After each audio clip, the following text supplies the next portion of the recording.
Robbie Weeds here. Wanted to talk about soil composition.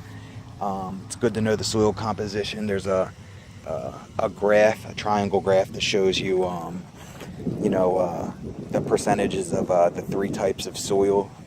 There's sand, clay, and silt, and all those are measured by the size of the particle. Clay is a very small, flat particle that it meshes together really well and has the most surface area. So chemicals bind to clay really easy and hold on to it, and clay holds on to these chemicals. And water, there's just a ton of surface area because they're so small and flat that there's nothing in the center of it. It's all surface area. And then there's silt, which is small rocks and minerals, different than clay. It's more round in particle size. And then there's sand, which is the largest. It's above a certain measurement, but also has the lowest surface area because there's just a center mass to it. And with sand, you're going to be losing a lot of water and minerals and nutrition just because there's more area in between the particles, and you're going to be fertilizing and watering a lot more. That's why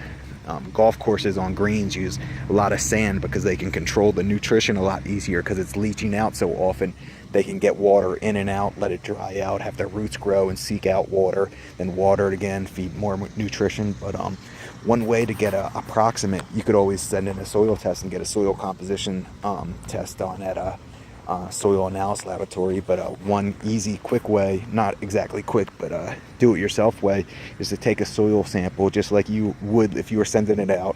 Take a uniform sample of it has to be all soil, not a lot of organic matter. That's gonna, not mess with the test, but it's just gonna get in the way. So you want a soil sample that goes from the topsoil all the way 6 inches down. Take that and then fill it in a jar about halfway up, and I'll show you what I'm working with over here. This isn't the best example of a mason jar, but I wanted to just show you what's going on. So you then fill up the jar halfway, add water, and then soap as a surfactant.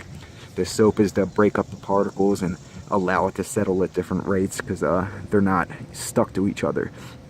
So you add in the you have the soil that's halfway up, you add water and the soap, you shake it up. And what I like to do is shake it up for 3 minutes, let it settle for an hour.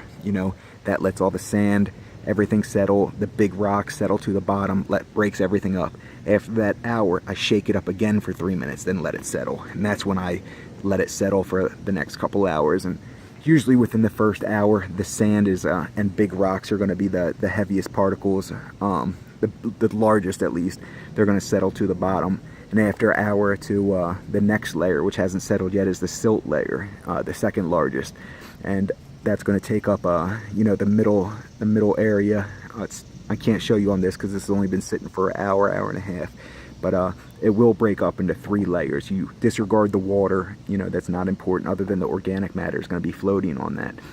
So you have the sand on the bottom, the silt, and the clay. And if you take the total measurement of the height of that, you can find a percentage of each of those layers and use that on your triangular graph to find out what type of soil you have. You're shooting for a loam soil. That's a nice balanced soil, which is what you want a little bit of everything. There's different, depending on the plants or where you're at, you're targeting different soil compositions, but some type of loam soil is what you want.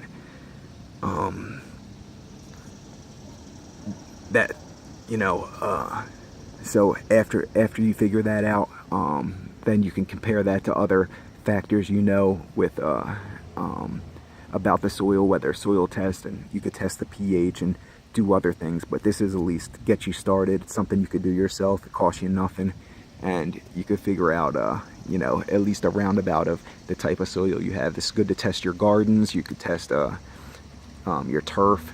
Anything with soil where you're worried about maybe having too much clay or not enough clay or too much sand.